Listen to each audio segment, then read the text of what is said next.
The following broadcast is brought to you by the iGolf Sports Network. Golf Talk Live is sponsored by the iGolf Sports Network and Golf Tips Magazine. Here's Andrew to tell you more about our sponsors. iGolf Sports is a live stream broadcast and media production company providing quality programming designed to attract the golfing enthusiast. And Golf Tips, the game's most in-depth instruction magazine, including reviews on the latest equipment, tips from top teaching professionals, all designed to help you improve from tee to green. Welcome to Golf Talk Live with your host, Ted Odorico. Join Ted each week as he speaks with some of the best in golf. This week's special guest will join us a bit later. But first up is another great discussion on Coach's Corner. So let's introduce tonight's Coach's Corner panel.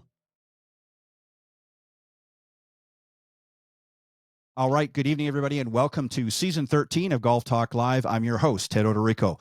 Joining me this week on Coach's Corner is my good friend and PGA Professional, Jon Decker. I'll tell you a little bit more about him in just a moment. Just a couple of program changes this evening. We were going to have a travel section tonight. Unfortunately, our guest had a scheduling conflict, so he's not going to be on, but he is going to come on next week with my good friend, travel expert, Robert Kaufman. But we are going to be joined a little bit later on by my featured guest, Mattingly, the Executive Vice President of Landscapes Golf Management. He's going to be joining me on the second half of the show. Just a couple of quick announcements as well. Don't forget, if you want to see all of these broadcasts, you can go to the iGolf Sports YouTube channel, or you can also catch them on Spotify. If you're interested in just hearing the audio version only, not a problem. You can go to Spreaker.com. All of the previously aired shows for Golf Talk Live, as well as the current ones there in their audio format, are available at Spreaker.com, or basically wherever you listen to podcasts, you can catch the audio versions there. But I'm glad you joined us tonight, and we got a lot to talk about. So I'm going to tell you a little bit about my friend Jon, bring him on the show. I know most of you are probably familiar with him, and then we'll get into tonight's discussion on the Coach's Corner panel. So Jon, of course, is the Director of Instruction at the Medallion Club up in Columbus, Ohio. He's also a senior contributing editor and a top 25 instructor with Golf Tips Magazine. And he was also the 2015 Southern Ohio Teacher of the Year and author of two great books, Golf is My Life, Glorifying God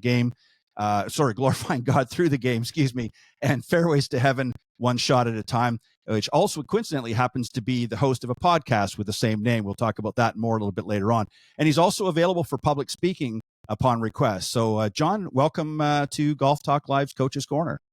Yeah, thanks for having me on tonight. Looking forward to it. Not a problem. I apologize for apologizing to the Lord for messing up the title, but that's what happens when you got too many accolades. I've got to try to get them all in. Yes. But we'll recap that a little bit later on as well and get it right the next time around. But thank you as always, Jon. It's always a pleasure to have you on, and we're going to talk about a number of different things. But one of the things is a lot of big mistakes, I think, that amateur golfers tend to make. And one of them is, and this is kind of something that probably a lot of people don't think about. I know you do, but a lot of our amateur golfers don't think about.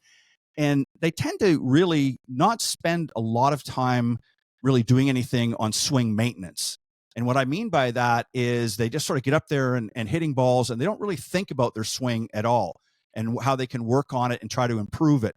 They're just sort of going through the motions a lot of times. So maybe you could talk a little bit about that, and then I'll throw some thoughts in there as well. But I think working on your swing maintenance and getting it down right to the way that works best with your body is something that we can all do from time to time. But a lot of amateurs seem to neglect that. So what are your thoughts here? That's a great point. Ted, when you go to the driving range, you want to have a purpose. If you're getting ready to tee off and you're warming up, that's different than if you're working on your golf game. So when I'm playing in a tournament or just going out to play a casual round of golf, my main focus is just to loosen up my body, hit shots, do some stretching, light stretching, and just get a feel for my swing and what I'm trying to do. If I'm working on my game, then I'm going to be using alignment sticks. I'm going to be really focusing on, I might video my swing. I'm going to be focusing more on the mechanics. The idea, though, is that you have a purpose. I like to tell my students, you need to define why you're there. And when you define why you're there, then you need to make sure and stick to that lane. Don't warm up and then 15 minutes into your warm up say, I'm going to try this swing tip that I saw on YouTube last night. That's not the time to work or tinker with your swing. So, it's good to have a purpose. I think every tour player pretty much has some sort of thought of what they're trying to do in their golf swing. But what we don't want to do is make that thought turn into paralysis to analysis where we're thinking about too many things. So what I always try to do in my own game, and this is something that I try to also pass on to my students, is make sure that whatever I'm doing mechanically, I'm always doing it in relationship to the target. I'm not getting so focused on a position. It's an overall motion, an overall feeling and I always want to be turning and facing the target. If you're going back and holding yourself in one position and looking at yourself, I think that's when you start really getting too mechanical in the swing, and then that usually does not translate very well on the golf course. Yeah, well said. And just a couple things I want to add to that. You're exactly right. I think you have to, when you're going there, you want to be practicing with some sort of purpose. And one of the things that I want to differentiate for people is there's really two times that you're going to go to the golf course. There's one, you're going to go there to actually in preparation to playing around. So you're going to go there and you're going to warm up a little bit. And then there's a time when you're going to go, whether you're working with your coach or whether you're on your own, where you're actually going to work on the specific fundamentals and things. We're going to talk about that in a moment. But aspects of your golf swing. So you're going to work on your game and make whatever adjustments or changes at that time. You don't want to do that during a warm up. You want to do that in a practice session. Going to your point. So you want to have a sense of purpose. You don't want to overemphasize on too many things. And if there's certain things that maybe your coach has said you need to work on, that's the time when to do it. Not right before you're about ready to go out in the golf course. That's a warm-up session where you're just getting loose and kind of getting things. And whatever you happen to have that day, whether it's a big old banana ball or whether you got a snap hook, you might have to deal with it and make it, some minor adjustments, but you don't want to be tinkering around at that point, because otherwise it's just going to be a really bad round. So for me, what I try to do is I try to get my students to identify, okay, is this a practice session? Is this when I'm going to work on some of the mechanics and things that I need to be working on? Or am I just getting ready to head out to the golf course? And once I decide, okay, what it is that I'm going to be doing is going to dictate what I'm actually going to do when I'm at the golf course. So I think those are things. And as far as the swing maintenance is concerned, I think you have to be out there. And even if you can't make it to the golf course, go out in the backyard when the weather's a little bit warmer. I mean, you're up in the north there, so I know it's still a little bit cool some days, but you can get out and otherwise, or you can just, mimic it inside in front of a mirror and just sort of practice the feel and the motion of the golf swing and just sort of ingrain that in your sort of physical being and your thought process as you get ready to begin a new season. But yeah, you can overdo it a little bit too much, and you got to be careful of that. The other thing I want to get you to talk a little bit about, you sort of led into it, is a lot of golfers tend to neglect the fundamentals. Nicklaus famously, and we've said this many times on the show, Nicklaus talked about how important it was each season when he came out that he went over all of the fundamentals. As stellar of a player as he was, as many majors as he was, the fundamentals were important at the beginning of the season as they were in the middle and the end of the season for him. What are your thoughts here, and how do you get the students motivated to be working and focusing on those fundamentals to make sure they're sound? Well, that's a great point, Ted, because, Jack Nicklaus has won 18 majors, and arguably, in my opinion, he's the greatest player, if you base it on record, to ever play the game. And he said that every spring, the first thing he would do would meet with Jack Grout. He would say, look at my grip, look at my ball position, look at my distance from the ball, because tour players, just like all of us, fall into bad habits, especially when you lay off. And you think about back when Jack Nicklaus was playing, he was probably done, sometime in late September, early October. He wasn't playing in November. He wasn't playing in December competitively. And then in January, that's kind of when, the tour kind of would get started back up. And so even for a player like that, when you've laid off for 2 or 3 months, you're liable to fall into some bad habits. And so it's important with all of my students. The first thing that I look at with any student is their grip. And the second thing I look at is their ball position. To me, those are the most important two things that go on in the setup. And I say this with every student I teach. I'll never teach you to have a perfect swing, but I will teach you to have a perfect setup. And so we're always working on the setup. So I would encourage the listeners out there to go to your local PGA golf professional. And even if you're not someone that takes a lot of lessons, it is worth once a year having a lesson. Say, I want you to look at my setup, maybe film my swing if you want to see your swing. but really look at my setup to make sure that I have the setup proper. Because if you don't have a good setup, you're never going to have a good golf swing. I've never seen a great golf swing with a bad setup. Yeah. I just never have it. You have to have that first. And it's the most important thing. It's really the most important position. Everyone talks about impact, but impact is not a position. It is part of a sequence of events. The only position really, that the two positions in golf are the setup and the finish. Those are the ones where the club is completely, stopped moving. And so you got to get that set up first. And so to me, that's where this time of year, that's where you should be, working on. And don't just do it for the full swing.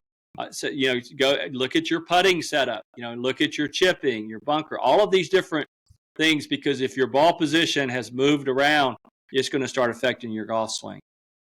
Yeah. And I think it's also, I think you'd probably agree, it's important to incorporate working with fundamentals. It's not just something you do at the beginning of the season, you sort of forget about it.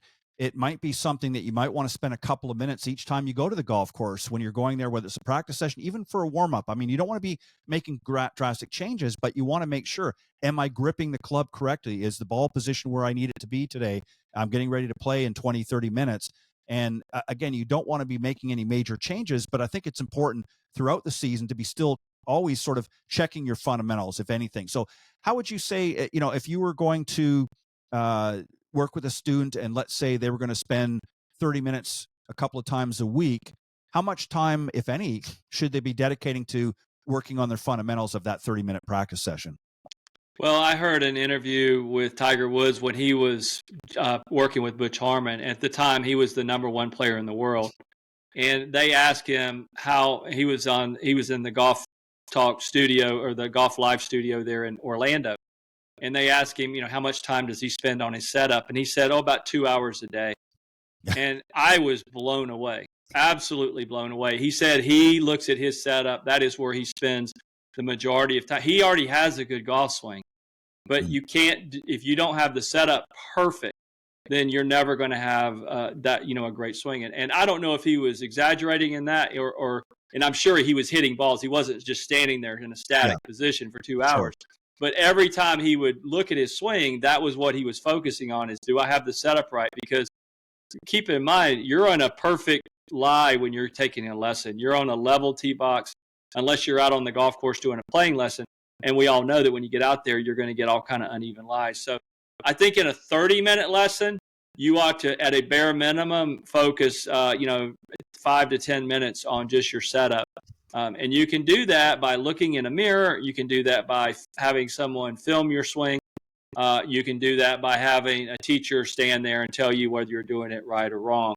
But it's definitely worth getting that grip right is where it all starts. Yeah, and that's something, too, you can work at home when you don't have your coach around. Once you kind of – and that's where, having some video handy that when you're at home, you can put it on your phone or on your computer, and you can kind of review that when you're not around your coach or your teaching pro, and you can kind of look at some of those things. Once you've been taught to set up properly, you can say, okay, that's what I've got to do. And then you maybe get in front of a mirror when you're at home. When you're at the golf course, of course, you have, maybe your coach on hand to help you through that. But I agree. I think, certainly a minimum of 5 minutes if you're just in a regular practice session. If you're in a longer session, again, I don't necessarily think you have to spend 2 hours as Tiger does, but then again, he's won 15 majors. So, he's certainly made good use of his time. But I think when you're out there for at least 30 minutes at a time, certainly at least 5 minutes minimum, maybe 10 minutes, as you suggest, would be worthwhile. This one here, John, is something that you don't hear too much about, or people don't really think about, but it's another mistake that a lot of our amateur golfers make. And they typically only look at the yardage to the pin when they're coming to their approach shots. They're just thinking about the yardage to the pin. They're not looking to see what the yardage to the front of the green or the back of the green is. And there, certainly other positions, maybe there's bunkers and things like that. They're certainly focused on one yardage, and that's to the pin. And a lot of times that might not bode well for them. When you're with a student and you're, working on their game out there on the golf course, when you're doing a playing lesson and you're working on things like approaching the green, what are some of the stats you're wanting them to look at? What information are you wanting them to gather so they can make an informed decision on what shot they're going to be able to play? Well, the first thing that you want to look at with any shot is where you can't go. You've got to look at the trouble first. So that's one thing. But the first, when it comes to yardage, I'm looking at to the front of the green. I want to know my carry distance to the front. You'll hear when the microphones are up there on those players and then their conversations with their caddy, they'll say terms like, 152 to cover. And they basically mean to cover the bunker or to cover to the front. If it's over trouble, it's to cover. If it's to like the front, then they'll say the front. So you want to know the distance to the front of the green. You want to know the distance to the pin. Obviously, if I'm hitting a pitching wedge, my ball is going to react differently when it hits the green than if I'm hitting a 4-iron. And then they want to know the different distance to the back. Then the next thing that I want to look at is the distance from the pin to the left and right. Yeah. Because if I've got 30 feet to the right of the pin and I've got 6 feet to the left of the pin, then my target is not the pin. My target is to the right of the pin. And so you have to understand that you're, in this, even the best players in the world are not hitting shots at the flag every single time. And so Tiger said, and I heard he said this in an interview, he goes, I always play aggressively, but I have a conservative target. Mm-hmm. And that's a great way to think about it, because if my target is 15 or 20 feet right of the pin, that means I'm moving away from the left side of the green. That's going to take a lot of pressure off of me. I'm going to be like, okay, I've got plenty of room. I'm not aiming where I'm going to run, the risk of missing it to the left and short-sighting myself. And so I'm going to be much more able to go ahead and free up and make a good golf swing. But if I've got 6 feet of pin to the left of or 6 feet of green to the left of the pin, and I'm going at the pin, now all of a sudden I've got a lot of anxiety, a lot of nerves. And that's something that you don't want to do. A perfect example was Bryson DeChambeau at number 11 in the Masters when he hit it in the water. He should have never, ever, ever hit that shot. And it cost him any chance of winning the tournament because that is the hardest, most difficult hole in the golf course. And that is a pin you cannot take on back left. And he did, and he hit it in the water, and that was it for him. So, aggressive play means having a conservative target and an aggressive swing. And if you do that, you're going to do a lot better on the golf course. Yeah, you want to minimize the risk as much as possible, and you want to play to your percentages. And I mean by the strengths of that. If the shot that you're looking at as an example, if you have a very low percentage of success, then that's a shot you need to step away from. And as you're pointing out, if you've got very little green to the left of the pin, or right for that matter, then if you're aiming at the pin, you're now increasing the likelihood, if you miss it to the right or the left, whichever the short side is, you're running the risk of now turning what could be a good shot into a bad shot potentially, because you don't know what's on the left. In that case, like as you point out with Bryson, he had water on the left, and it was a tight pin to the left side of the green, and a few seconds later, splash in the water, and now he's looking at a whole different number than what he was originally looking at. So yeah, you're exactly right. You need to understand where the where you want to place your shot. You need to know the various yardages, not just to the pin. You need to know to the front, and again, depending on the club you're going to be using, you may even need to know to the back of the green, and obviously left and right, and where the trouble is, what yardage is going to take to carry certain, whether it be a bunker or whether it be water, whatever the case may be. You need to have that information. Here's another one that sort of goes hand in hand, and I think a lot of amateurs make this mistake as well, is they treat their maximum yardages as their stock. Yeah. So, they're maybe flushing their 7-iron 160 yards at the best, but realistically, maybe they're only hitting it 150 most of the time, but they're thinking, okay, I can hit my 7-iron 160 yards, but that's when they're hitting it really solid and really flush. So that's their max yardage that they're hitting it, and they're treating that as their stock yardage. Where's the mistakes here? Yeah, that is the recipe for disaster. That's you cannot play to your maximum yardage unless you are at a really elite player and you're really swinging well, and your game is at that finely tuned that you can do that. But even the tour players are allowing themselves a little room for error. And when you're swinging really well, that's different. But for the average golfer out there, you need to make sure that you're playing more to the average. And so if you look at your best shot, let's say we'll just use a 7-iron, for example. Let's say that your best 7-iron will go 150 yards, and your average 7-iron goes 140 yards. And if you hit a really poor shot, it might go 130 or 135. Then obviously, if you've got a 145-yard shot or 150-yard shot over water, then you may want to consider going to a 6-iron. Yep. Or you may want to consider playing away from the water, depending on where the water is. That's a situation where you're better off to take more club and go too far than to come up short. If the trouble's long and you're 150 yards away and you're from the pin and the trouble's over the green, then absolutely. Then in that situation, you can hit a 7-iron because there's no trouble or there's no penalty if you do happen to hit a 135-yard shot. You're just in front of the green, and that's a reasonable miss. Not every shot's going to be perfect. And then for those of you out there that are playing up here in the north where it's cool and the ball's not going anywhere, I went out and played a few holes today, and a perfect example is I had a shot today where it was 177 yards to the pin, and but I was hitting into the breeze, and it was wet, and I played it like it was. I told myself I'm going to play this like it's a 185-yard shot, and went ahead instead of hitting a 6-iron, which I normally would hit, I hit a 5-iron and hit it very well and knocked it up there pin high on the green, and I was happy and proud of myself because I didn't get sucked into, I know I can hit a 6-iron this far. I went ahead and just accepted the fact that I can't do anything about the temperature. I can't do anything about the wet conditions I was playing in. I went ahead and took more club to make sure and cover that distance. Yeah, and there's so many other factors that can play into that. You might be looking into a headwind, or you might have a wind left to right that's going to affect your ball flight and your distance. So yeah, you've got to understand the average that you're hitting it, and people look at it as where the ball comes to rest as the yardage, but it's really not. It's how far are you carrying it.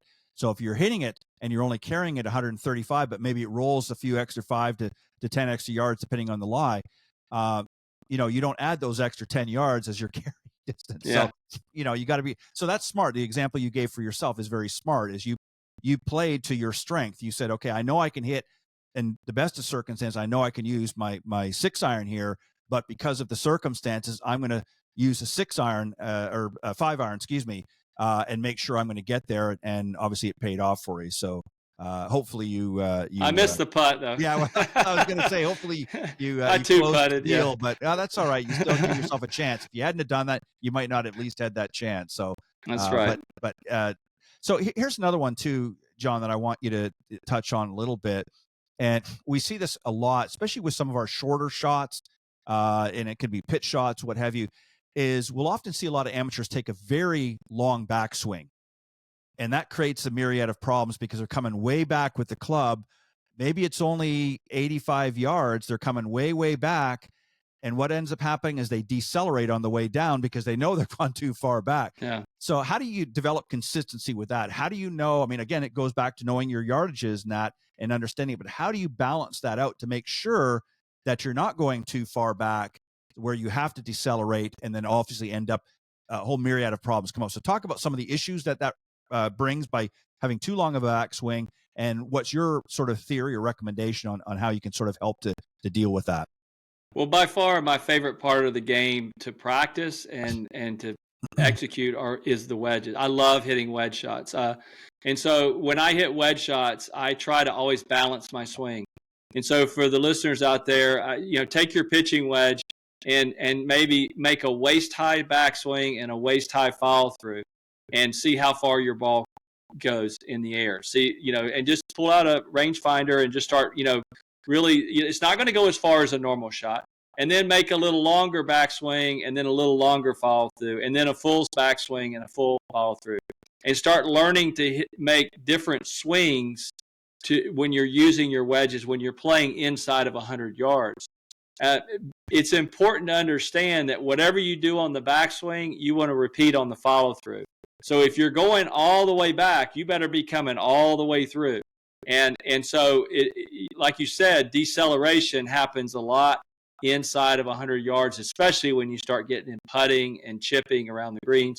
You see people stop. And the biggest reason is because the student or the player is trying to hit the ball instead of swing through the ball. And look at the Masters. Rory did it on 13. It was a perfect example. I don't know his exact yardage, but he couldn't have been more than 80 to 100 yards from the pin, and he was supposedly aiming way left of the pin, and he didn't commit and did not accelerate and go through the shot. He left it open and hit it obviously in the water, and it could have cost him the tournament. Thank goodness it didn't. So even at the highest levels, you see this, and it's because what happens is in my opinion, a lot of this is mental, because we feel like we want to try to control the club to the ball instead of allowing the club to swing through. And when you get tense and you get tight and you start swinging to the ball, a lot of times you'll stop and you'll decelerate. Yeah, and that's a great point. Yeah, I remember that, and I was thinking the exact same thing when Rory was on that hole, and it went out to the right, and I was thinking, God, this is going to be bad if he doesn't. Yeah. And fortunately, he made good on it, but it could have been that could have literally, just like you were talking about earlier on number 11 for Bryson, that could have been the nemesis for Rory on that hole if he wasn't able to clean it up, shall we say? But yeah, something interesting, and I remember there was I'm going to age myself now, but way back there was a series of videos that came out, and I remember the late Payne Stewart, Craig Statler, Tom Kite, I think Fuzzy Zeller. There was a whole group of them that did a series of videos together. And there was a video that Tom Kite was involved in. He was talking about the short game. And of course, Tom was one of the earlier players at that time on the PGA that really started incorporating multiple wedges. In fact, he was one of the first on the tour. I wouldn't say the first necessarily, but certainly among the first to have 4 wedges in the bag. And one of the things that was really interesting that he talked about, he said what he did is when he practiced is whatever wedge, let's say his pitching wedge, he would use the same swing on that pitching wedge, but if he needed to draw it back 5 yards or he needed to increase it 5 yards, his way of doing it is rather than manipulating the swing itself or shortening the swing, he would swing the exact same, but he would choke down on the club, and that would be just enough. So he might choke an inch down, maybe an inch and a half, depending on what the yardage he needed, and he did that with all of his clubs. And people forget that, and you see a lot of times what you'll see out in the practice tee. You'll see somebody hitting their full wedge and they'll say, I need to hit it half the distance. And they try to shorten the swing and they're getting stabby at it and yet Tom just said, you know what, I'm just going to shorten my grip, but I'm going to use the same swing. Maybe I might have to change the club in some cases, but that's what he would do. And I mean, he was pretty stellar with his short game, as you recall. So, but I go back to some of these old videos. I mean, they were on VHS. So that's, like I said, it shows you how far back it is. I'm sure you could probably find them somewhere. Somebody's probably uploaded them, but that was another way that he dealt with it was simply making adjustments in how he gripped the club by choking down, as opposed to actually changing and manipulating his golf swing. So it's just something I wanted to throw in there. I think a lot of players might benefit from something like that. Again, it may not work for everybody, but it was certainly successful for Tom in his career. Here's one that I think a lot of people too, John, don't really think about. Now, there's obviously situations where you're going to want to have the club face square, and if you might even have to shut it a little bit. And I'm talking about bunker shots. Quite often what you do is you see a lot of players not opening the club face, especially on a greenside bunker. They're not utilizing the bounce of that club, and they're ending up either the face is completely square or they've even shut it down a little bit, thinking that that's going to help them get underneath the ball. And that clears a whole myriad of problems. Obviously, there's situations where you might have to do that if the ball is plugged or up against the lip where you just need to pop it out. But that's one too. Do you see that as well with some players where they're not really opening up and utilizing the club face itself with the sand wedge? What are your thoughts? Yes, the bounce of the club is really there to help you. It's there to help the club slide through the sand. You don't want your club to dig in the sand unless your ball is buried. That's when you want your club to dig. So if you square the face, or if you square the face and put your hands in front of the shaft and have a lot of forward shaft lean, you're not going to be a good bunker player. You're going to go under the ball. You're literally going under the ball too much, and you're not going to get it out. And then every now and then you're going to catch the ball and you're going to hit a long shot. So you want to be coming in when the ball's sitting up on the sand. You want to be coming in shallow. You want to use the back of the club or the bounce. And to do this, the easiest way to use the bounce is to open up the face. Now, the key to opening up the face is to open up the face and then take your grip. You do not take your grip and then open up the face. If you do that, that's not the right way to do it. So you open the face. I call it, when I have 3 different ways that I'll look at the club face. 12 o'clock, where the club is literally straight up and down. If for a right-handed player, if I turn it to 1 o'clock, that's going to be an okay lie to a medium lie to okay lie. I'll open it to 1 o'clock. If I have a good lie, I'll open it up to 2 o'clock. And so I have, the more I open that face up, the more the club will slide. The more I square the club face up, the more the club will dig. But I never want my hands in front of the ball. My hands, in fact, if I want to hit it higher, are going to be behind the ball. This allows the club head to go past the hands, giving me maximum loft, maximum spin, and the maximum height on the shot. Yeah, it's interesting, when you stop to think of these mistakes that we're talking about, how common they really are with a lot of our amateurs. And what people don't realize is, when you think about some of the ones that we've just talked about, and there's a few more that we're going to get to here in a moment, is when you start adding all of these up and you look at the different things, not working on your swing, not really focusing on the fundamentals, and then, not understanding how to, figure out the yardage besides just to the pin, and you go over the course of your round and you apply those theories and those mistakes to your round, you're probably losing a lot of strokes in the grand scheme of things. You're not losing strokes to one issue in most cases. It's several issues throughout. So it could be poor mechanics with the fundamentals. It could be, not addressing the yardages, maybe not factoring in how far you're actually hitting each of your clubs, not understanding that. So when you start putting these together and you start really assessing your round and really digging deep into it, a lot of the strokes that you're losing and why so many people struggle to break 100, a lot of these things fall into that. So you might lose a couple of strokes under each of these categories. When you start tightening those things up and working on them, suddenly those strokes start disappearing and your scores start to come down. So that's why, I want to talk about these things, as much as possible to get people to sort of ingrain this. It's kind of like a mental memory, if you will. Mm-hmm. Okay, I know if I focus on these things, I'm going to be able to shave a couple of strokes, because there's no magic sauce. There's no waving of a magic wand that's going to make somebody better. You've got to actually put some effort into your game, but you have to understand what it is that you want to work on specifically and how to do it successfully. And as you pointed out earlier,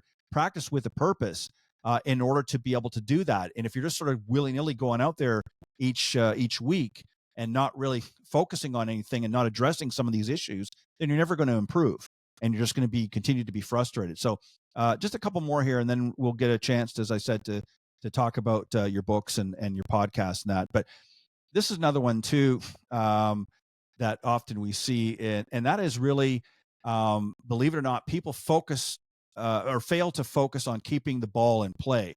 So what I mean by that essentially is they're so hyper focused on hitting specific shots. I've got to get it in 2. I've got to do this. And sometimes what could be instrumental, just getting that ball back in play and setting yourself up for a better third shot perhaps, might be the smarter play. But no, I got to go for the green. I've got to make sure if I get it in 2, I'm going to increase my chances.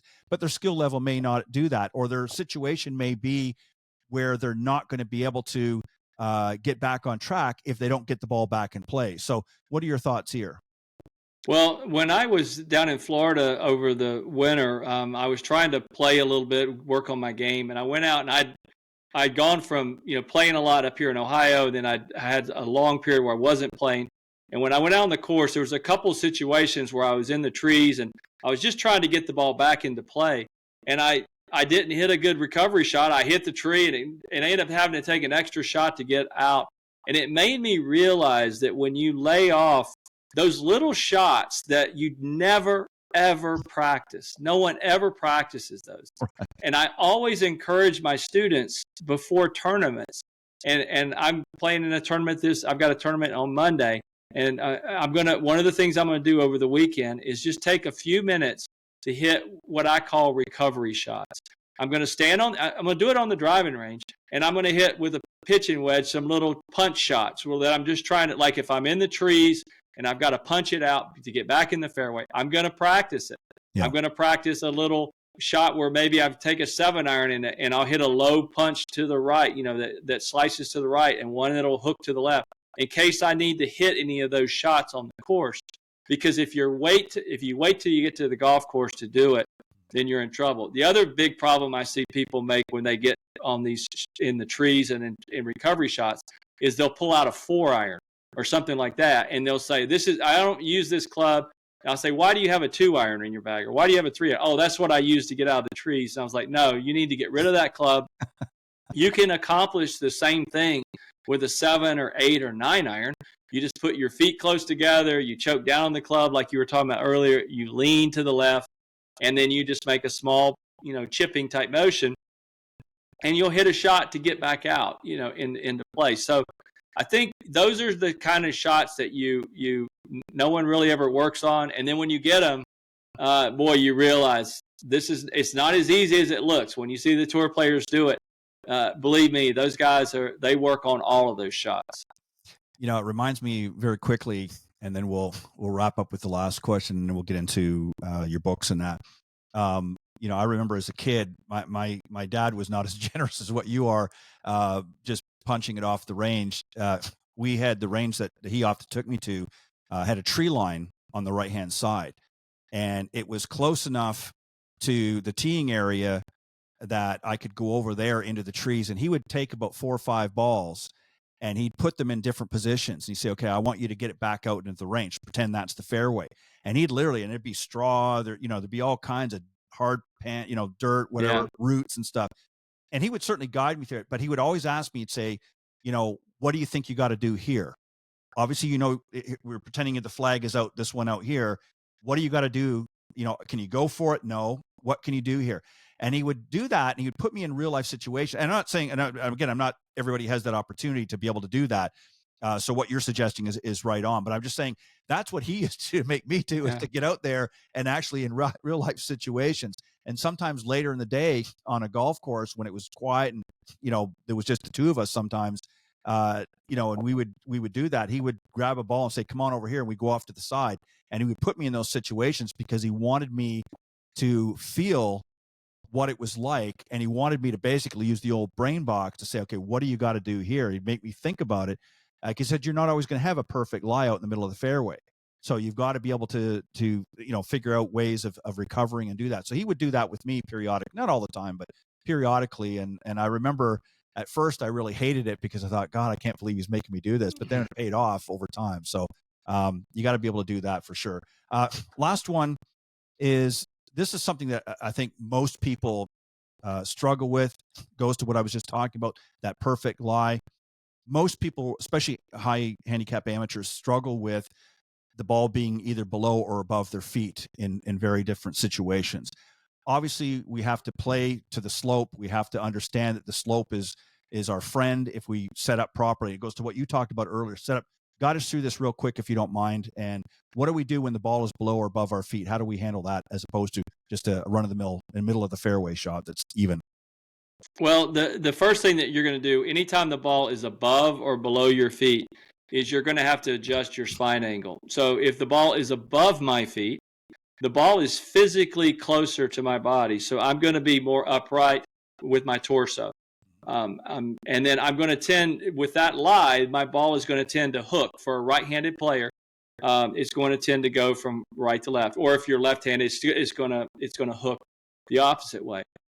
So I will tend to do one of two things, depending on my lie. Like if I have a good lie and the ball's above my feet, I'll move the ball a little bit back in my stance, about 1 ball. If I have a bad lie and the ball's above my feet, I'll move the ball back even more to it might be a little past the center of my stance. Because whenever the ball's above your feet in a bad lie situation in like heavy rough, the rough automatically is going to tend to catch the club face and turn it down to make it hook. And the lie is going to make it hook. So you need to make sure and move the ball back a little bit to keep it from hooking too much. And then I adjust my target. So I'm aiming to the right of the target. So sometimes I might be aiming 15, 20, 30 yards right of my target in anticipation of this hook when I hit the shot. The second, when the ball is below my feet, for me, that is a more difficult shot because you and I are tall. So I've got to bend over more. I've got to bend my knees more. And the one thing I do on any uneven lie is I make more practice swings than I would if I'm hitting on a par 3 where I've got a perfectly level lie, because I'm trying to adjust the tilt of my body so that I can figure out where the ground is, because the ground is going to always be different on every single shot in golf. So you want to figure that out. So that's a quick guide. And when the ball is below your feet, the ball is going to tend to go to the right. The ball is always going to want to go downhill. So if it's going to when it's below your feet to the right, when it's above your feet to the left. Yeah, great points. All right, so as I mentioned at the top of the show, we were going to handle some questions here. Thank you for doing that. You did a great job as always. But I want to give you a few minutes to talk a little bit about your books. The first one, Golf is My Life, Glorifying God Through the Game. I got it right that time. Yeah. And then your second one, Fairways to Heaven, One Shot at a Time. And then, of course, you're hosting a podcast of the same name. Tell us about the first book. Why did you write the first book? And then what led you to the second book? And then talk a little bit about your podcast. Well, the first book I wrote, I knew that God wanted me to write a book. And I knew this because when I became a teacher, when I was down in Orlando, I was at the Grand Cypress Academy of Golf, and I was standing up in front of students and presenting information. God started suddenly giving me stories from my life. I mean, this just kind of bombarded my mind, and I knew that he wanted me to write a book. I knew that he wanted me to write a Christian book because I had a supernatural experience that happened to me when I was a teenager in high school, and I knew that I was supposed to do something with that.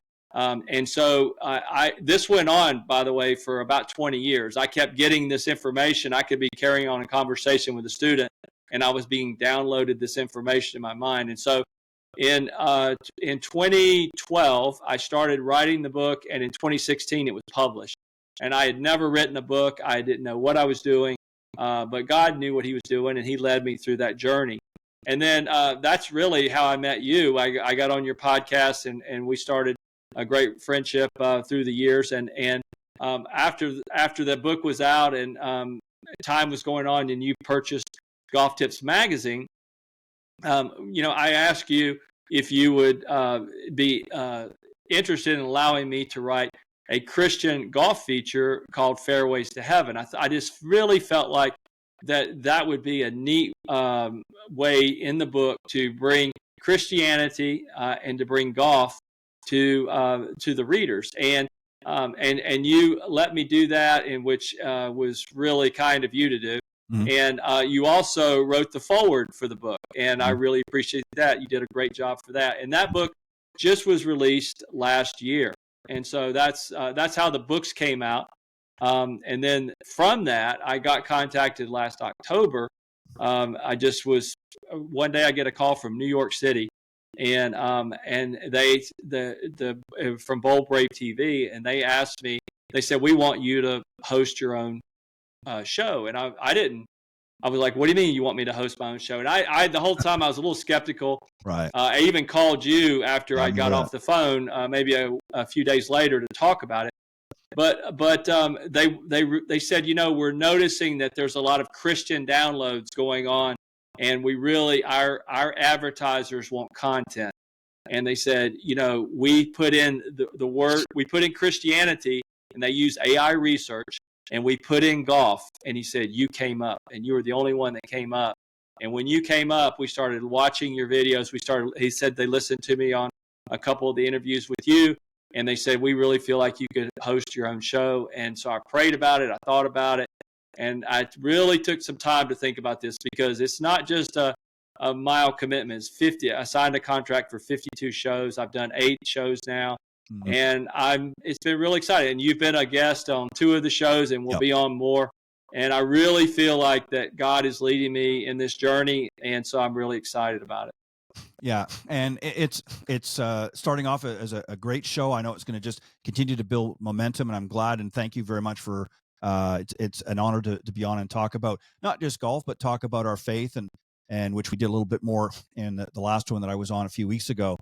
And I think for me, what's been interesting about this journey, not just for myself, but doing the show as you're finding out now with doing more of yours, is you really get to meet a lot of people.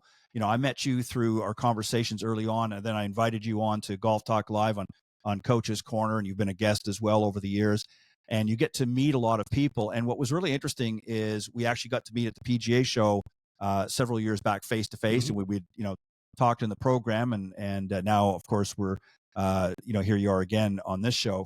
But it's led to you to expand what it is you're doing, because and it's not to take away from the teaching aspect. I know that you love teaching, that's a passion of yours, but you've obviously felt led to do other things and expand that and to do more than just the teaching aspect. And you've come out and you've done 2 great books, and I was very grateful and honored to be asked to do a forward in your latest book. And I'm sure you might have one more book in you. I don't know. We'll see about that. And I'm always happy to help you promote it or to be a part of it in some way. But I just think it's important. The main reason I did my shows originally was, there really wasn't anybody doing this type of format for golf anyways. And I just looked at all the conversations going on online and social media about golf, and I thought, boy, wouldn't it be great to do something like that? And I brought it onto the airwaves. You've done something similar, with your podcast. It's not just talking about golf and interviewing some great people, but to sort of marry your spiritual beliefs together with something that you're passionate about, of course, is golf. So again, the birth of Fairways to Heaven. So glad to be a part of it, and let the folks know, where can they go if they want to get the books? How can they go about doing that? And if they want to tune into the podcast, how do they go about doing that as well? Well, if you want to read the books, you can go, there's a lot of different ways, but you can go to Amazon, Barnes & Noble, Walmart websites. If you want an autograph copy, you can go to my website, deckergolf.com, and all my contact information is there. I can send you an autograph copy, but you can order them online. They also have an audio book for the first book, Golf is My Life, Glorifying God Through the Game, has an audio book. And then my second book, Fairways to Heaven, has an audio book that will be coming out hopefully very soon. I'm in the final stages of reviewing it. The book is complete. I've got to review it, though, and that's going to take me a couple more weeks to do. And then I'm hoping that by this summer, that will be out as well. And then if you want to watch the show, there's a lot of different ways. My show airs live on Bold Brave TV on Wednesday morning at 9 a.m. Eastern Standard Time. If you want to watch it live, you can watch it on Bold Brave TV. You can watch it through Facebook on my Facebook page. You can also watch it through YouTube Live, or you can watch it on LinkedIn Live. Now, most people can't watch a live show at 9 a.m. on a Wednesday morning, so you can always go and download it afterward, and you can go to my YouTube, you can go to LinkedIn or Facebook on any of my platforms that I'm on. You can go and watch it there. Or you can go to my website, again, deckergolf.com, and I post it. Every one of my episodes are on the website. So if you go to my website, you can pull it off there. It's a YouTube link that you can watch it right there. And so it's great to download. Also, Spreaker, Spotify, getting a lot of downloads. I'm really impressed how that's working, because I can track the numbers. Yep. And a lot of Spotify and Spreaker, there's a ton of downloads coming through those platforms. Yeah, it's great. I mean, that's the beauty of social media and all of that, is getting the message out and that. And I think it's great to have something different. This was one of the things, as you mentioned earlier on, about sort of your pitch about doing Fairways to Heaven with the magazine. At that particular time, this was something different that really wasn't out in the golfing world. And like anything, it's it's new, it's different, and there's always certain risks and elements. But it worked out to be something very good, and happy to continue with that relationship as well. But Jon, as always, thank you very much. And if they want to go to your website, it's deckergolf.com. Is that correct? That is correct. And all of your contact information, all of the landing points, if you will, that he talked about, you can access through the website. So go to deckergolf.com. And if you want to see him throughout the season on my program, Golf Talk Live, he'll be on Coach's Corner, usually I believe it's usually the second, or it's varied, but It varies. usually about I think maybe the third Thursday is typically, but just keep staying in tune and you'll be able to see Jon here on the Coach's Corner panel. But my friend, have a very happy Easter. God bless and continue the great work. And I will see you real soon back here on the Coach's Corner panel on Golf Talk Live. Hang tight. I'm going to take a commercial break. And when I come back, I'm going to be joined by my very special guest of the evening, Mark Mattingly, the Executive Vice President of Landscape Golf Management. We will be right back. Improve your putting with the Alignment Ball Marker, a revolutionary new in-game putting alignment tool and ball marker. Its patented design allows you to reach your putt and adjust your alignment at the same time by using your putter, which improves your accuracy and makes the process of putting faster. 100% legal according to the USGA, by their definition, permitted under the rules of golf. Winner of Best New Product at the PGA Show and only $9.99 on Amazon. And it's also completely customizable for any golf event or as a promotional giveaway. Order at alignmentballmark.com.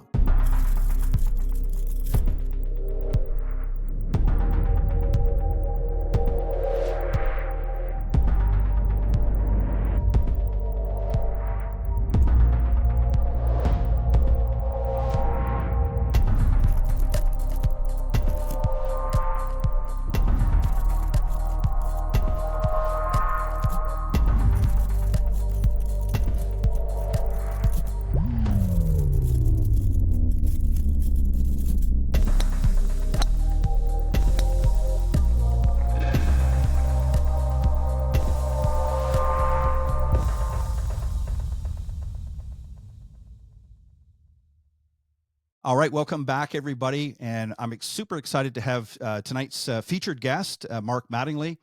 He is the Executive Vice President of Landscapes Golf Management. Let me tell you just a little bit about him, and then we'll get into tonight's discussion. He's a 30-year golf industry executive, and as I mentioned, he's the Executive Vice President of Landscapes Golf Management, and they're an operator of more than 60 golf courses, country clubs, and destination clubs across America. His primary role is helping owners of golf properties formulate strategies towards achieving their desired objectives. In addition to overseeing business development, Mark also manages special projects and contributes to the overall strategic direction of Landscapes Golf Management. He's also a Class A PGA professional, and was a longtime board member of the Indiana PGA and member of the Club Management Association of America. So, Mark, welcome to Golf Talk Live. I appreciate it. Thank you. So let's talk about the tournament. Before we get into what we're going to talk about, I want to get your thoughts on the Masters that just happened last week. Did your pick come to fruition, or did you have somebody else in mind? Pick, and then there's the practical pick. So I had the pleasure to actually be down there with some guests and be there as the final putts were made. And my guest chose to be indoors in the air conditioning, and we cheered along with the balance of the restaurant. And I don't think there was anybody in there that wasn't rooting for Rory when it really came down to it. I have to say, my office pool, I had Bryson because I was afraid that Rory's mind would get the better of his body, because he's got all the talent in the world, and it was just great to see him, break through and get it done.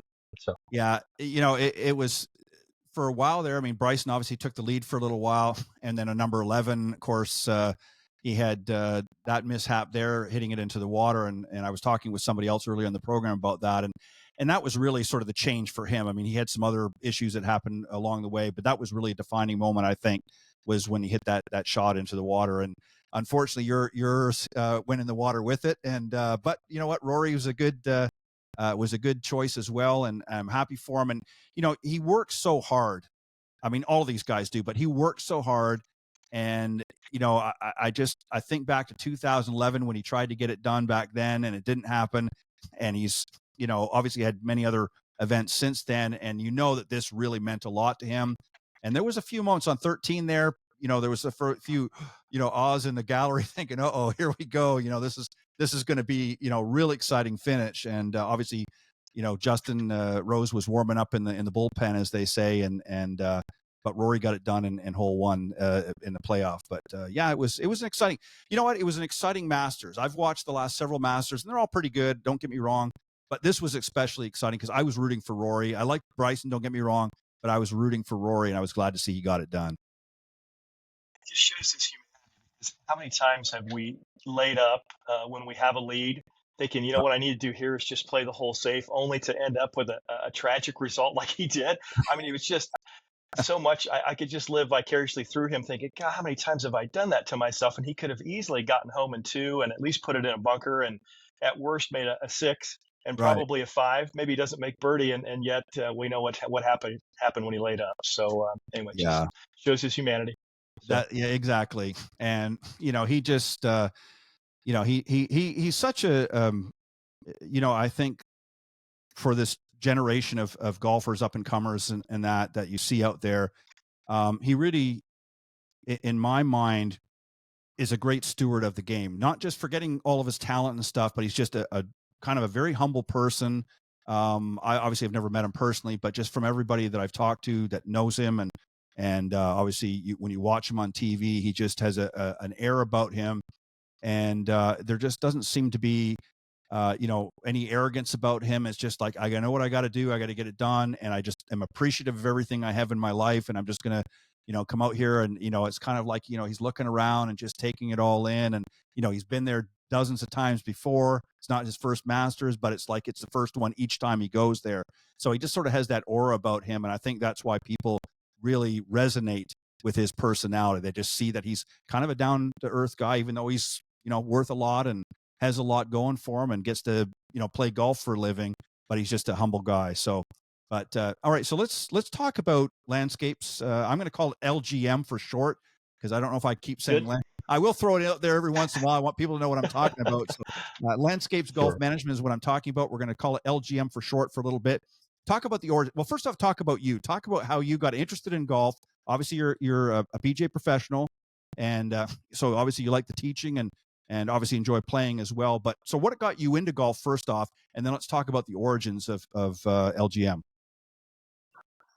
Well, I went to college just and got a business management degree, and played on a small college golf team, and that really started me down the path of golf. And as I got toward my senior year, there was a number of us classmates really talking about what we were going to do after we graduated, and that's where I became familiar with the opportunity to pursue being a PGA member and to become an apprentice underneath the Class A member, which is really what I ended up doing after graduation. So I went down that traditional path of assistant pro for about 4.5 seasons, and then got my first head professional job. And after holding that position for another 2.5 years, I got introduced to corporate golf management for the first time in 1998. And I attended a seminar learning a little bit more about what being a general manager might mean versus being a head golf professional, and coming to understand the agronomic side of those responsibilities, food and beverage, accounting and finance, human resources, and just was really interested in more of a holistic approach to managing a property and not just a departmental approach. And that appealed to me. And so I got involved with another group at that time, one that you'd be familiar with if I said, but worked with them for a number of years. And that has just appealed to me ever since. So that was more than 25 years ago. More recently in the story, I joined Landscapes Golf Management 13 years ago in 2012, when they were looking for a regional operations manager.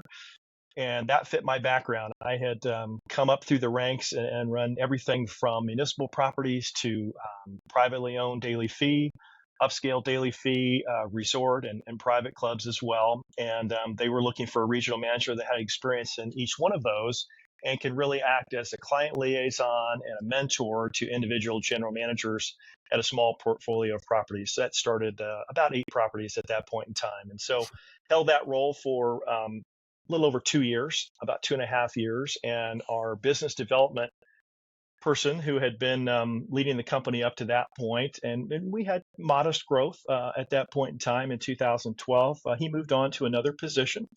And we left that seat open for a period of time, and thought perhaps we would just handle that internally on kind of platoon basis, and didn't have a lot of success in growth. And I did have in my background, part of the story, I left out some sales experience. And so our president, Tom Everett, looked to me and said, well, you've been with us now for a while. You know our people, our systems, our processes, our approach, and you're comfortable speaking in front of an audience of people.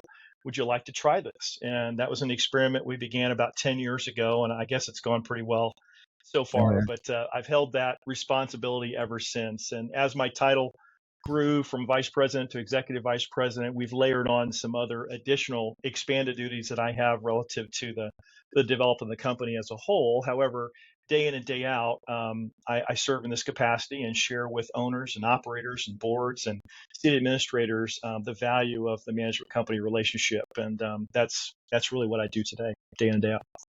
It's interesting, just to go back for a second, you talked about some of the things that you've done as a golf professional, and I don't think people really realize just how many different hats there are in our profession. I mean, obviously most people are familiar with tour players, of course, as golf professionals.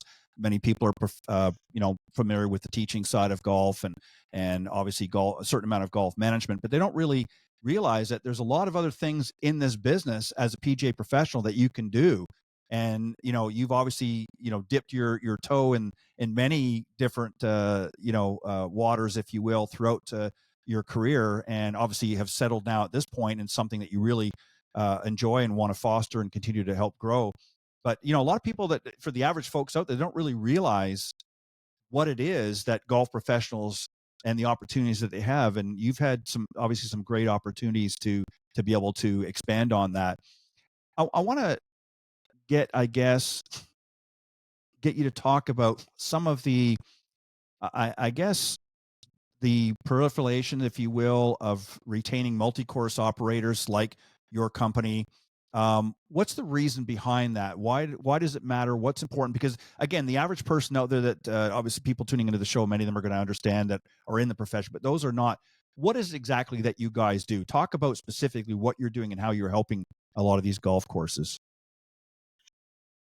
I think it's just safe to say that the industry just continues to get layered and more complex. And I think that is a great thing from a consumer perspective, that we're delivering more and more value and experience-based programming for our customers. But when it comes down to, well, who has to own that back at the property, you really are spreading a single individual very thinly. And I'll just touch on just some of the responsibilities of a typical general manager, but would be anything from guiding their individual department managers, holding them accountable, mentoring them, providing them goals, getting them together so that they can have a common vision and execute on behalf of the membership or the guests. There's always going to be that piece, but they act really as the head of human resources.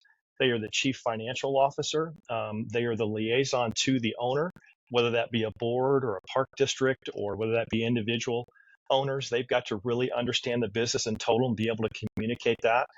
Certainly on a monthly basis and sometimes, weekly and daily from time to time. They are the chief problem solver and strategist on property. They have to have very strong skills in food and beverage and hospitality. They have to understand agronomics at least well enough to be able to take a tour of the golf course and take feedback from the superintendent, talk strategically about what we can afford to do at this point in time, where we need to be spending our resources, how we're going to replace our equipment fleet over time, what are our considerations below ground, whether that be irrigation systems, whether that be infrastructure like cart paths or bunkers, and understand enough to be able to ask wise questions and take good feedback from your superintendent. And then again, communicate back to the membership and to the owners. They have to understand golf operations, and they don't all come through the PGA track like I did. So some are coming from the food and beverage side, but need to understand the golf operations side. And once you start layering in pools and paddle sports and sometimes lodging and on, the duties are very sizable. And we're playing with, not playing, I guess we're managing on behalf of our owners. Sometimes their life's work has gone into this. They put significant funds behind this, and there's a lot of risk there. There's a lot of reward as well. But one individual being responsible for that without a team behind them is kind of a tough spot to be in. And so that's really what a management company is built to do. And so we have specialists in each area, each one of those disciplines that I mentioned, accounting and finance, legal, human resources, food and beverage, agronomy, golf operations, programming, marketing, sales, technology. Those are some I didn't mention yet. We're also looking for our GM to understand those pieces. We have support personnel that are experts in each one of those. that can support that individual general manager or any other department manager that they want to come alongside. And so that's really the advantage of a management company, is a team approach to problem solving, to business planning, to long range planning, capital planning for the facility, that it's not all on the shoulders of one single individual. And I think that's the attractiveness for a lot of our owners and operators, not to mention some side benefits that we bring to the table that are valuable, such as national purchasing power, the ability to bring economies of scale to them. Right. And significant savings when we're purchasing for 60, almost 70 properties now versus a single shop. That's a real cost savings on an annualized basis. We're also able to bring alliances from a personnel standpoint within our network, as people within our network of clubs kind of rise to the ability to manage and take on the next challenge. We're able to move them in and out of different properties when there's needs for that. So that helps our team grow, but also helps our client properties fill those holes as people move on to take other jobs or other experiences and leave us. So all of those things are important. And not to mention, I guess, lastly, is just the ability to play multiple properties. You know, when you're a member at one of our facilities, you have access to all. So, yeah. And you know, one thing I just want to add real quick too, what people have to also understand, what you bring to the table, besides the many things that you just discussed, is you're able to offer to the owner management, when I say management, not your management, but their management, if you will, is an objective viewpoint as well, which is extremely important, because you're able to look at things from a distance, and you're able to say, okay, we see trends here, we see patterns here going on. Here's some of the recommendations. Here's what you need to focus on more, or you're not focusing enough on. Because sometimes when you're, you know, as a business owner myself, when you're in the trenches, you sometimes don't always see the forest for the trees, and you need an outside, you know, expertise to be able to look at it objectively and say, you know what, hey, Ted, love what you're doing here, but we're seeing some things here that we think could be better, and here's what we're going to recommend. Ultimately, the decision may end up being mine, but again, having that objective viewpoint from you know, a set of experts like that in various different fields is extremely valuable as a business owner, to have that that team available. So yeah, you're bringing a lot to the table, and but again, you're bringing an outside perspective, which sometimes is needed, especially in this day. And this brings me to the next point that I want to get you to get your sort of point of view about this, because when we look at how things were run in the past, how, you know, the present, and where you see the future of managing, you know, especially profitable golf businesses, there's been a lot of changes in our industry. You see what the trends were in the past. Some people are sort of stuck in the past. They're not really in the present, and they're not always thinking about the future. They think they're, you know, change isn't necessary. Let's stick with the status quo. But you've seen the past, you're seeing where things are now, and you're looking forward to the future. Give us your thoughts. Where do you see the trends going? Where have they come from? And where are they right now? I know it's a lot to well, digest, but that's a big question. No, that's fine. So just, you know, looking back, maybe just pre-COVID, and it's hard sure. not to, you know, use that as a sort of a line of demarcation, because things shifted significantly Yeah. pre and post COVID. But prior to that, in the run up from roughly the early 2000s to 2019, we just saw a steady decline in rounds played. It was really Yeah. becoming very concerning. And a lot of what we were doing during that period of time with clients was helping them just hang on, you know, develop strategies to be wise stewards of the limited resources they had, Yeah. and drive additional ancillary revenue wherever we could. There was limited rounds. The market was cut too thinly. And so the game was really, can we hang on? And I guess to some extent that worked. The industry lost about 1,200 properties Right. during that period of time. So Yeah. trying to help those hang on that could was really the prudent thing to do, but it didn't seem sustainable long term. And we needed some sort of a shift. And COVID just happened to be that. But prior to that, we were coming up with unique programming that would include anything from field days for the kids and bounce houses, to yoga classes, cooking classes, fishing classes, 5 and 10K runs in the off season, Yeah. comedy nights, movie nights, just anything to get folks to the property, so they weren't Yeah. purely seeing us as a golf course. They were seeing us somewhere they could bring their family, and hopefully we could get the reward of a little bit of a fee for the activity, and some food and beverage, and some goodwill, and maybe some extra visits. And that was just crucial in helping our customers really survive that period of time in our industry. And the impact on assets was that many of those properties, even if we could keep them cash flow positive, it was minimal. It was enough to service principal and interest if they did have a loan, but there just wasn't much capital left over. There wasn't enough free cash to really Yeah. develop their infrastructure and keep up with the age of their infrastructure. And so there was a big lag or a deferred capital issue building as we reached 2020. And so if I shift past 2020, and I think we all know what happened there, and golf really became a safe game that folks could play when they were otherwise stuck indoors much of the time. And that led to getting a lot of people that were latent demand, that were interested in golf, but only casually, perhaps at a Top Golf type of a venue, or a Pop Stroke or something of that nature, where they hadn't really made it to what we would call a green grass location, where you may have 9 holes or 18 full holes to play. They hadn't made that jump yet. Those folks knew enough about golf and began to see golf as safe. And they said, well, maybe that's what I'm going to do. Maybe that's the thing that I'm going to entertain myself with during this difficult time in 2020 and 2021. And so we saw some folks shift from latent demand into new players. And so over the last 5 years, we've seen about 10% growth over the prior 5 years prior to COVID. And so that has really infused a lot of confidence into the industry, a lot of new capital into the industry for new development, and it's made all of our properties healthier. So immediately, what happened in the first couple of years post-COVID was we had owners saying, okay, that was 2 good years of cash flow, and I have a lot of deferred maintenance and deferred equipment needs. What do I do first? And what could I do in a phased approach that if I fix this now, I might get more activity from my client base or my membership base in that location driving revenue. I can reinvest that revenue in years 3, 4, and 5. And so helping, again, when we talk about what does a management company do, helping walk a client through that strategic approach where, I'm not sitting on millions, but I've now harvested several $100,000 over the last couple of years. How can I best use this and parlay that into another opportunities in the years to follow? And so that's really what we've been doing since that time with existing clients, is help them navigate that. And many of them have caught up on years of ignored and deferred maintenance issues and equipment needs. And so it's nice to have them healthy again.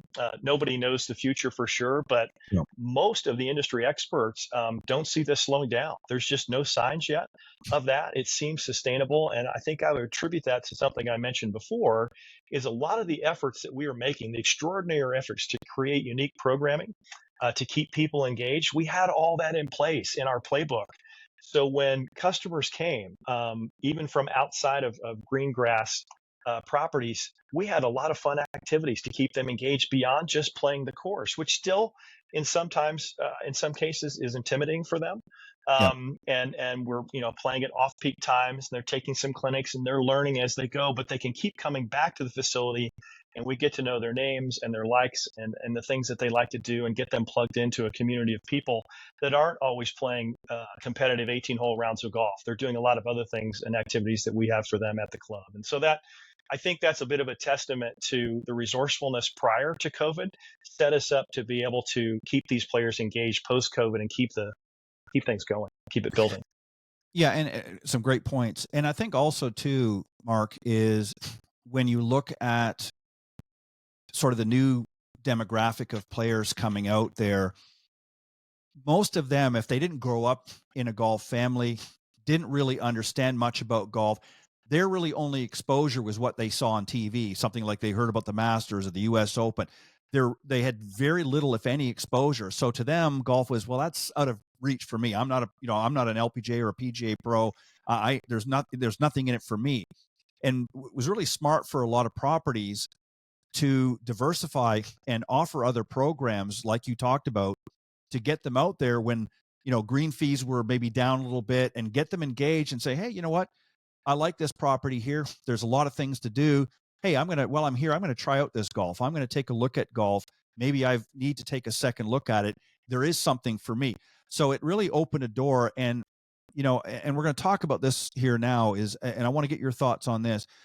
When it comes to the modern day golfer, and the other thing, one last thing before I do that, I want to mention the other thing that as tragic as it was that COVID did, in addition to opening up a new crop of golfers, it brought a lot of golfers that slid away from the game for a few years. Maybe they were older and they thought, you know what, I'm kind of past my enthusiasm for golf. I'm a little older and I'm just going to enjoy life. And then all of a sudden there's like nothing to do, and thought, well, okay, maybe I'll give it another try. And now they've sort of been bitten by that bug again. So you get a lot of the more senior golfers coming back out as well. But the modern day golfer, and you touched on a lot of things, their experience was entirely different because many of them didn't grow up in golf. They didn't play on golf teams like you did, and didn't have maybe family members, younger generation of family that didn't play golf, knew nothing about it. So you introduced them to other things to get them out there. But what is, I guess, the desire? What are they looking for? What is some of the feedback that your people are getting, not just at LGM, but also from your groups that you're working with, properties that you're working with? What's been some of the feedback about what experience they're looking for off the golf course, both off and I guess on the golf course? I think there's several things. I think from maybe from just a technology standpoint, the ease of booking a tee time and feeling comfortable, whether or not I want to talk to a human, and that's just the nature of things, right? I want to have access from my phone. I don't necessarily want to have a conversation, Right. but I want to be able to feel confident that I can navigate your website, whether it be on a mobile device or whether it be from a laptop, and book a tee time and know when I'm supposed to be there.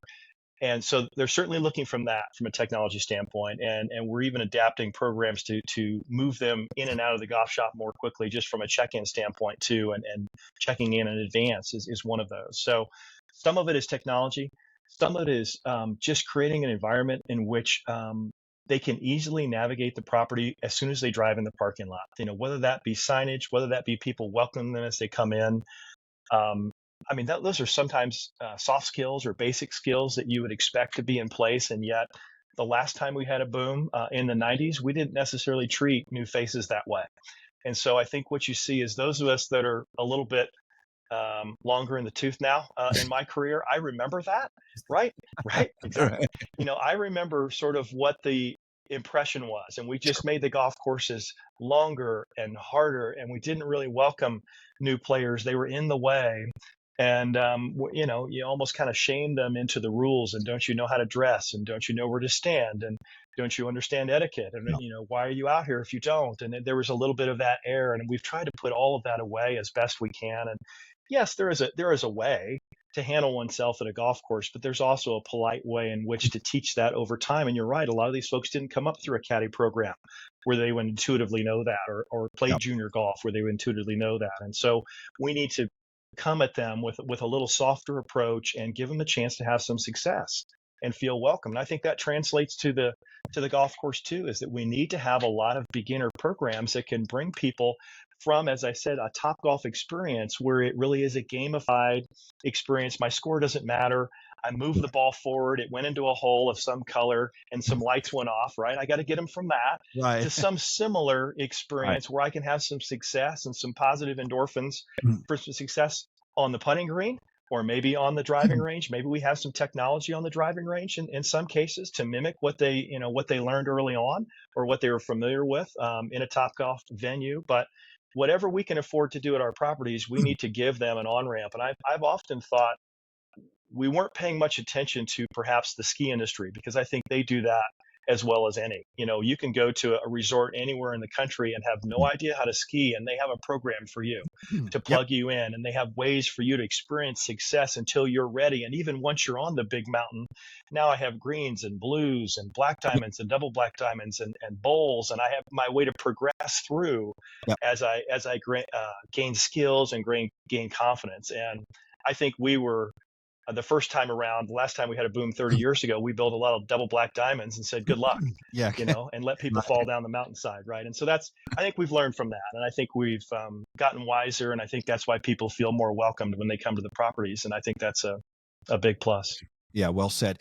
And I think just going back to, talking about the past, I think one of the other issues that, many golf courses struggled with was this sort of, I'm going to come up the driveway in the morning, open the doors to the golf course and, let people come, because they had that flow of traffic coming in. People were coming, whether they were members or, semi-private, whatever the case was. But then there came a point in time when that slump, if you will, came in where that wasn't happening. You couldn't.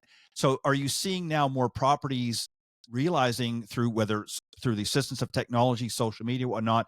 Instead of just going and opening their doors in the morning, they're actually reaching out in their communities and finding ways of drawing people in. So they're actually engaging more with the public through, effective campaigns, in other words, they're not just going and opening the doors in the morning, they're finding ways of integrating themselves into a community atmosphere.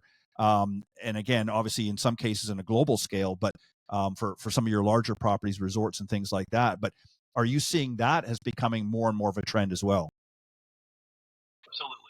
And I touched on it a little bit by having clinics, but I guess you could look at that as more of a passive approach, that we're going to have those whether people show up or not. But I think Sure. going into schools and Yep. interacting with kids that way, and providing free lessons and building a program and a junior program that way. I think the PGA has done some great things with their PGA Junior League Yep. to foster activities like that for young people, to get them playing the game as well. I know our superintendents are beginning to go into schools as well with their STEM based program, because one of the other things that happened really pre-COVID, it started, and now we're really seeing the impact of it. A lot of our assistant superintendents have left the industry. And a lot of our superintendents are getting up in age, and we don't have really good bench strength there. So even to kind of switch for a moment and just say that's another way that we're trying to rebuild the infrastructure of our industry to be able to take care of customers long term. And some of it's just recruiting people back into the industry that left. And to some extent, that's true on the assistant golf professional side too. We don't have the bench strength we once had in the Yeah. PGA side of the organization either. So it's not only just creating programs, I think, for the customers, but making sure the next generation of service providers, hospitality providers, and technicians and specialists and artists, which really are our chefs, our food and beverage people, and our agronomists, are all artists in their own right, making sure that we've got the depth there to carry this thing on for decades to come. I've had the pleasure, this is my 13th season doing this show, and I've had the pleasure of interviewing a lot of different folks of different, genres, different age groups and whatnot. And one of the things that when I'm talking to some of the younger folks out there, one of the things that they have said to me that are newer to the golf business, newer than you and I are, have said one of the things that they want to experience is they want to have fun. They understand the importance of, getting down and, like they did in the Masters, they've got to focus on, making the putts and hitting the shots that need to be hit. They get all that. But at the same time, even some of the tour players, like I interview a lot of the young ladies coming up on the Epson Tour as an example on another program I do. And they've all said the same thing, that there's times when they get so hyper focused on the game that they forget to actually just go out there and have some fun.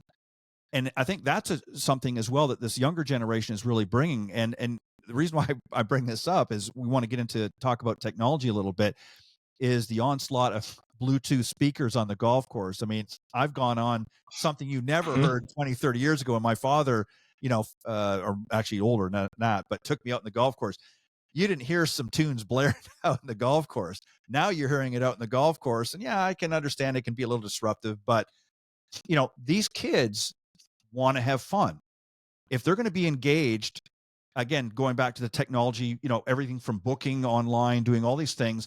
But when they're out in the golf course, there's a time to be serious, but there's also a time to just kick back, and I'm with my buddies and we want to just have some fun, maybe throw a little money on the holes or whatever's the case. Is that something as well that you're trying to work through with your company, with your properties, and saying, we need to make sure that not only are we building revenues up and things like that, but the people are having a great experience, not just playing golf, but actually a great experience at your facility all the way around. What are your thoughts here? Yeah, no doubt about it. And I think, we've really had, you mentioned music, but we've had music playing outside of our clubhouses and our driving ranges for years. And, you have to be sensitive to your neighbors, Sure. but within reason, being able to create that environment where people can just relax, and music is a great way to do that as they're playing. And it's not just the young kids. I played in a two-man golf league last night, and the two gentlemen that we were paired with, one of them was 45 years old, very well put together, very technically precise. He walked. But on his little carrot cart here, he had music playing the whole time. And so it's really for everybody. And whether they bring it in themselves as a speaker, or whether we provide it for them as speakers in the golf course, I think that is right on point. But from an entertainment standpoint, I mean, obviously we have televisions and tournaments playing throughout the clubhouse whenever possible. Almost all of our private clubs now have at least one interior simulator bay, some of them as many as 3 or 4. So if we do have a bad weather day, or if folks want to get to the golf course before and after to play in simulator golf, or they want to get fit for a set of clubs, we've got that there for them. If they want to bring their kids out for a fun night, and it doesn't have to just be golf. There's a lot of different games. There's soccer games. There's you can shoot deer and different things, different settings that you can set it up and let kids have fun with it. It's beyond just hitting the golf ball. But those are just a few things I guess I came to my mind as you were talking about that we've tried to accommodate, so it's not always just traditional golf. Yeah, and I know, like, for instance, I work with a lot of LPGA professionals, not just players, but obviously pros that teach the game. And something that's been very popular for years is I know you're going to be familiar with this, the wine and nine, concept where and then get a little rowdy after a while, but again, making it fun and again, incorporating, let's get out and have some fun in golf. Because one of the things that, talking with a lot of female golfers is there's really a couple of areas of intimidation for them. One is they don't want to look bad out in the golf, where nobody really does. But guys, we can laugh it off. We can joke it off with our buddies if we hit a bad shot. But for the ladies, they're a little bit more self-conscious about that. But also, the point that you raised earlier is when they come up there, if they're not sure what to do, what's the protocol? Where do I go? I don't even know where to drop my bag off, that sort of thing. So they want to have a pleasurable experience, and they want to feel like they're welcomed. And I think the best way to do that is by having some of the things that you talked about earlier, is being able to have, whether it's like a wine and nine or some other, environment where you're kind of, in some cases, and you talked about entertainment. I mean, a lot of courses now are having local talent come up and in the evening having short, small concerts, even like where they might have one guy playing the guitar, but he's doing, around the campfire type thing. I'm sure you've had a lot of your clients are doing similar things as well. So it's not just about the golf anymore, is it? It's really about the experience when they're coming out to that facility. Absolutely. A chance to build some memories with friends or with family, or with coworkers. And you're right. It's not, there is still competitive golf, but it's really not about going and shooting a score anymore. It's really about coming out and having a holistic experience. And food and beverage is a huge piece of that. Oh, yeah. By the way, and that's become so much more important with the more recent generations. And, they have more sophisticated palates, I think, than I did at their age, and they have expectations that come along with that. And that's everything from wines, but craft beers and healthy selections on the menu, and not sort of the dark corner restaurant deep inside the clubhouse, right, with the dim lighting. They're looking for opportunities to eat outdoors, if at all possible, eat near a body of water like the pool, if they can, if at all possible. And so that's a big part of their experience as well. I don't think you can lose sight of that from a food and beverage perspective. But one of the other things I think, if you don't mind, I'll just jump in and say, one of the other expectations are just something less than even 9 holes to play. And we've seen a lot of additions to private country clubs and public facilities as well that can be as few as 3 to 5 holes. Occasionally be 9, but it can be 7, it can be 12. But putting in a short course where we're hitting shots that might be 80 to 120 yards, and it's just a loop that you can do in 45 minutes. You can walk it with 2 or 3 clubs. You can have a cocktail in one hand. You can still play games and challenge each other, but it's something more than just a putting contest. I think those of us that go back a ways used to have putting contests with our buddies on the putting green, but this is bigger than that, but it has that same spirit. And just another opportunity to get the family out there and have some success, whether they're at the beginning of life or the end of life, quite frankly. And they're just don't have the energy or strength perhaps to play 9 holes, but they could play a short course where the total yardage might be 1,000 yards, right? And we just got 10 holes that are 100 yards each, give or take. And we're seeing the expectation that we're thinking ahead and providing that wherever the land will allow us to do so. Well, what you're seeing, I think now, just to expand a little bit more on that, is I think what you're seeing now, in the past, the golf course sort of dictated the market. This is what we've got, this is what we're doing, and the market, was developed that way. Now the market is actually dictating to the golf course, saying, this is what we want. So to your point, bringing these short courses in, 45 minutes, 50 minutes, what have you, with a variety, and most of them are feeding right off of the clubhouse, so they can get a drink, like you said, take it out with them. And you're seeing more and more golf course. And it really boils down to this: is it's not even just about playing a longer hole. It's a timing issue. A lot of people only have an hour, and they want to be able to have that experience. It's the same thing with teaching. People used to come out for an hour-long lesson. Well, they're not doing that anymore. They're coming out for maybe 30 minutes, or they're doing it online instruction or something to that event, because they're busy with other activities in their life. So it's not that golf is not a priority. It's fitting in a different slot in their lifestyle.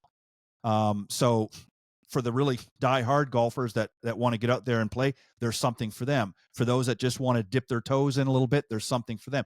So it's a much more diverse pot, if you will, than what it was, 30 or so years ago.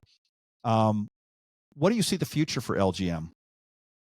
What do you see moving forward? How is that going to change from what you see? But before you answer that, what surprises you most about what you do? When you wake up in the morning, has there been times where you thought, wow, now I'm surprised about my job? What is it about your job that surprised you the most? Oh, what surprises me the most? I guess I would say that the obstacles that I faced 10 years ago remain there today. I'm probably better equipped to overcome those, but Sure. the fears remain. And I think from an industry standpoint, the management companies that are out there, of course, I'm biased. I think we're Sure. one of the best out there, but there's a lot of good ones. And there are some stories floating around out there that are from decades ago.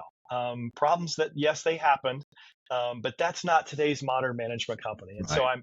I'm sometimes surprised that those stories are out there, because I know the origins of those. I mean, they go way back. Yeah. And so overcoming some of the same, challenges, but that's my job. My job is to walk through the anxiety that people feel when they consider bringing on a management company for the first time. I'm incredibly rewarded by the work that our team does. So from a surprise standpoint, I'm not surprised they're capable of it. Perhaps Sure. I'm surprised how consistently they deliver on that, because I'm out there making the promise, right? I'm the tip of the spear in terms of I'm sharing with a customer that we can solve this issue that you have, and we have the right people in place. And yet I have to go on down the road and believe that behind me are the people that are going to honor that promise. And yet they do that day in and day out. And it makes my job a real pleasure. So I don't know if that's as much a surprise as it is a privilege, but it is fun to get up in the morning and know that you're telling a true story and you can make a difference, and there's people behind you that'll have your back and make it happen. Sounds good. And what about the future of Landscapes Golf Management? What's going to happen down the road? Where do you see it developing, Yeah. and where do you see, obviously, continued growth, I'm sure, is going to happen, but do you see even more changes from what you're currently doing now on how your model is? Do you see it developing into or morphing into something different or more expansive? Where do you see it going? I think we'll continue to grow. Now we've been strategic about that. We are adding some team members to my business development team. We don't have to get any bigger than we are, but we think we've got a good story to tell. We think we've got a good product to deliver to customers, and there's plenty of need out there, and people are getting more and more comfortable with the idea of hiring a management company, and we want to be prepared to scale as those opportunities present themselves. So yes, we're going to continue to grow, but we're a family-owned company. We're not traded on the stock market. We don't have any investors that we're beholden to. So we grow at the pace that we think is reasonable. We're not going to get out over our skis. We want to make sure that we can keep those promises every single time. But I can tell you that we're not done yet, and we have no intention of shrinking or going away. But we're not trying to catch anybody either. It's a really nice spot to be in. But we're sitting at roughly 70 properties now. I would anticipate over the course of the next 5 years we'll top 100. But there's no rush to get there. We're going to get there at the right pace, and again, make sure that we can bring all of our customers along and help them grow their businesses steadily along the way. I have no doubt. I think you guys have a great business model, and just from listening to you here, obviously, and I'm sure your team members would concur. You have obviously a great attitude about what you do, and an excitement about what you do, and you obviously love, it's very evident that you love what you do. And I think when you are in that position, it's very enviable for other people to look on the outside and say, wow, I wish I would do what he's doing. He seemed, he's got all the enthusiasm and excitement. And it's not just hyperbole. It's not just, double speak. It's genuine enthusiasm about what you do and what you're bringing, and the excitement level that you're bringing to your customers. And, that's when it's not really a job. Right. It's right. And if right. I could share one other thing, and I know we're probably coming to the top of the hour, but I would just share that one of the things that's exciting about being part of a company like this is we have a sister company, Landscapes Unlimited, which is really the nation's leader in golf course construction, renovation, and irrigation. And prior to COVID, they were really working with maybe the top 20% of the market that were sort of insulated from the economy. And so if they wanted to do a renovation project, they could do it regardless of what was going on. And we were working with clubs that were struggling to get by, as I mentioned earlier. Now, because golf has surged the way it has and there is confidence again, those gaps are narrowing, and we're being able to work together on projects for the first time in a long time, and really birth a project from the architect's drawings to the first turn of the shovel, all the way through to opening day and well into the future. And it's an exciting time, not only to do what we do, but be able to partner with our sister company and bring something all the way through to fruition from just an idea. So it's again, very exciting time for us. Yeah, I have no doubts on that. So if people wanted to get more information, is there a website? And this goes for everybody, not just people that just want to investigate LGM. Where can they go to get more information? And obviously, I'm sure your contact information will be there if they want to reach out to you personally. But where can they go? Very, very simple. Landscapes, plural, landscapesgolf.com. And that'll give you just an introduction to our company, some additional pieces that I wasn't able to share tonight, but my contact information is there. You can drill down into the different levels of expertise that I touched on and just see who the people are that own those within the company, put faces and names with those various departments and see if there's a need. And I would just say we're a company that from the very beginning decided we don't have to offer a turnkey solution. We're capable of it. We do that for the majority of our clients, but we can also work on a independent select basis.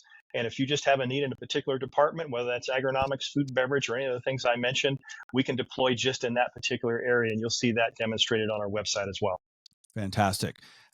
Well, Mark, thank you very much for joining me this evening. It's been a pleasure speaking with you and sharing with the audience what it is that you do. And obviously, as I said, very passionately.